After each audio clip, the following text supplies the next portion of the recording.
ክርስቲያኖችን አላህ ያጥፋቸው እያልክ ትቀራለህ አቀራም? ክርስቲያኖችን አላህ ያጥፋቸው? እንዴት ክርስቲያኖችን አላህ ያጥፋቸው ማለት? ይሄ እኮ እርግማን እየተራገምክ ነው ያለው። እሺ አንብበው። እሺ አንብበው። አላህ ያጥፋቸው ይላል። ያው አንብበው። አላህ ያጥፋቸው የሚለውን አሳየው። አላየው መሰለኝ። ክርስቲያኖች ላይ ስላደረግከው እየተራገምክ ነው እያለኝ ነው። ስለዚህ እርግማን ቆንጆ እንዳልሆነ ገብቶሃል። ይህንን የቁርአን ክፍል ደግሞ በየቀኑ ቀረዋለሁ አልከኝ። ስለዚህ በየቀኑ በአረብኛ ስለሆነ ስለማንሰማ እንጂ አላህ ያጥፋችሁ ትለናለህ። መልሰህ ግን ጨዋጨዋ ትጫወታለህ። ክርስቲያንና አይሁዶችን ረዳትና ወዳጅ ማድረግ ትችላለህ? ፎሎ አድርጉኝ።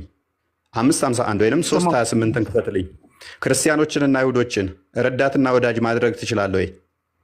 አልችልም። አየህ፣ አችልም። ቅድም ምን አልከኝ? ወንድሜ ነህ አንተ አልከኝ። እንደ እስልምና አስተምሮ በፍጹም ከሙስሊም ውጭ ወንድም ሊባል አይችልም። በፍጹም ማለት ነው። ቆሻሻ ናቸው። 9:8ም መመልከት ይቻላል። እርኩሶች ነው የሚለው። እርኩሶች አድርጎ ነው የሚያስቀምጠን ማለት ነው። እዚህ ጋር እንመልከተው። እናንተ ያመናችሁ ወይ አይሁዶችና ክርስቲያኖችን ረዳት አድርጋችሁ አትያዙ፣ ከፊላቸው ለከፊላቸው ረዳት ናቸውና ከነሱ ውስጥም ረዳት የሚያደርጋቸው ሰው እርሱ ከነርሱ ነው። አላህ አመፀኞችን ህዝቦች አያቀናም። ተፍሲሮቹን የተመለከታችሁ እንደሆነ በጣም ወረስት ናቸው። ስቴጆቹን ያስቀምጣል።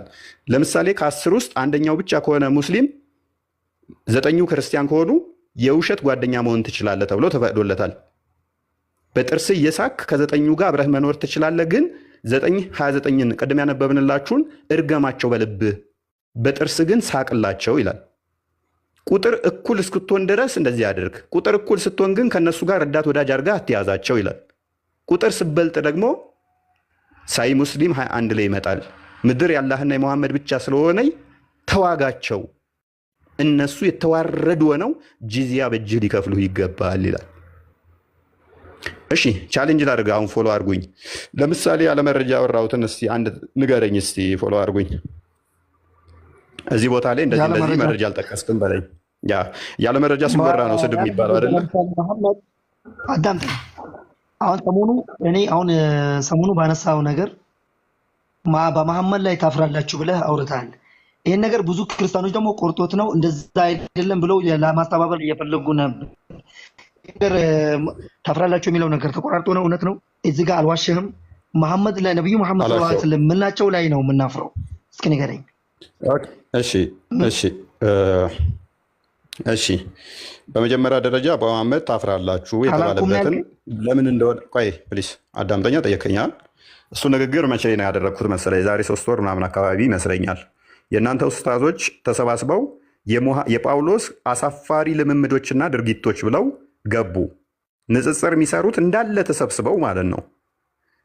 ጳውሎስ እንዲህ ነው፣ ጳውሎስ እንዲህ ነው፣ ጳውሎስ እንዲህ ነው፣ ይሄ እንደዚህ ያደረገ እያሉ ገቡ ውይይት። ቀጥታ ቤታቸው ሄድኩኝ። የሆነ ሰው ነው የነገረኝ።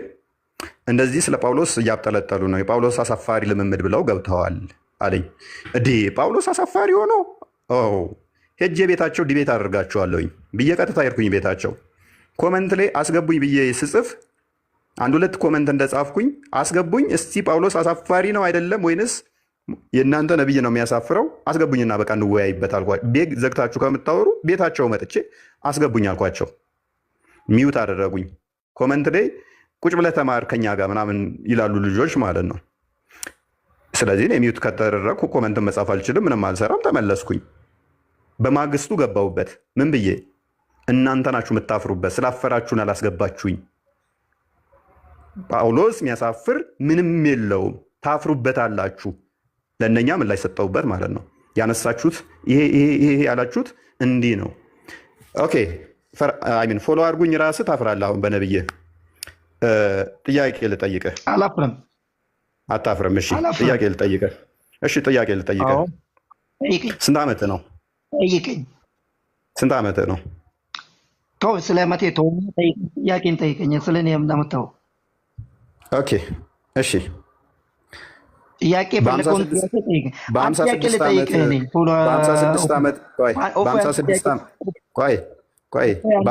ዓመት ፕሊስ ቆይ፣ ታፍራለህ አታፍርም? እንመልከት። አሻንጉሊት የምትጫወት ህፃን ልጅን ገና የ6 ዓመትን ለወሲብ ትመኛለህ? የ6 ዓመት ህፃን ልጅን በ54 ዓመት ላይ ለወሲብ ትመኛታለህ? ልታገባት ትመኛለህ? ከዛ ደግሞ እሷን አግብተህ ወሲብ ታደርጋለህ?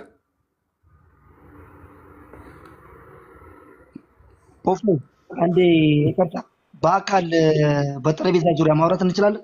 እንደዚህ ቴሌግራም ምንድን ነው ትችላለህ? እችን ነገር ትችላለህ? በጠረጴዛ በአካል ተገናኝተን ማውራት እንችላለን? በአካል ይቻላል? ያው አሁን እያወራን እኮ ነው። 27,000 ሰው በላይ እያዳመጠ ነው።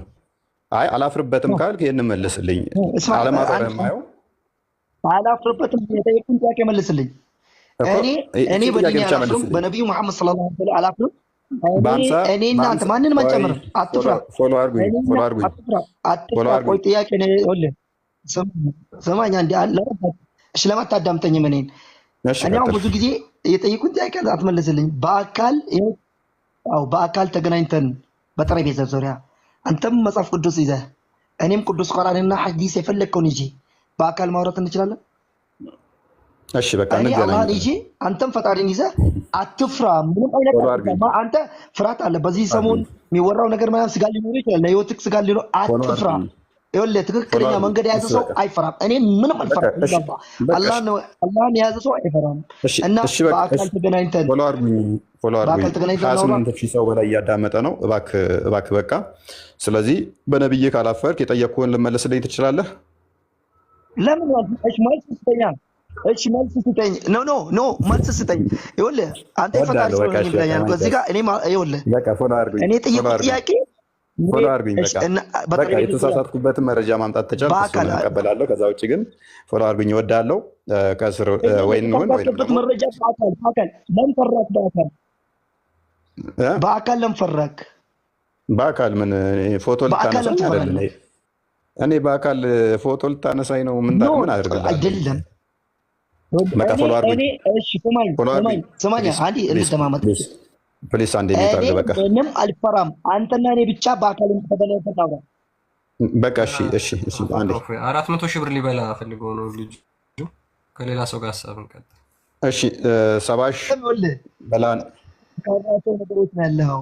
400,000 50,000 የምትሉት ነገር ሁሉ አሁን ለምን እንደማም ለምን ትፈራላችሁ? ለምን እንደማመጠም ትክክለኛው በቴሌቪዥን በቲክቶክ ምናምን ላስወርድ ነው። እኔ አዲስ አበባ ነኝ። እሺ በቃ ከስሩ ነው በቃ